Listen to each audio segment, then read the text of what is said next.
So, with my work with Unbound Writer, I've been editing and reviewing a lot of unpublished thrillers lately. And I keep seeing the same move: big, chaotic prologue, blood on the floor, someone running, a body discovered, a gunshot in the dark, cut to black.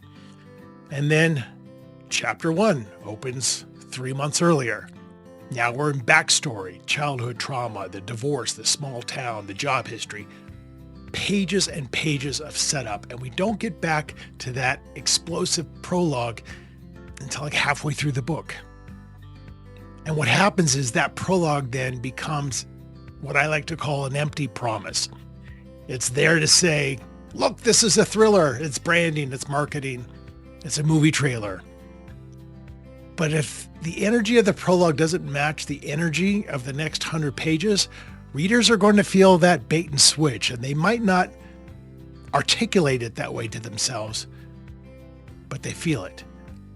And the thing is, you don't need chaos to prove you're writing a thriller. You can open the book quietly.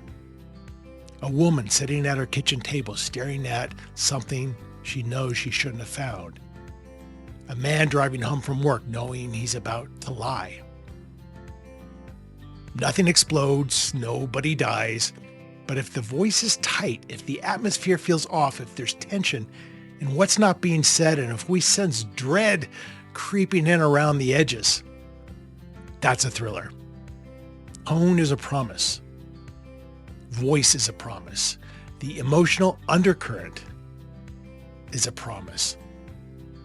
If you start with high-octane action, the rest of your book has to earn that level of intensity.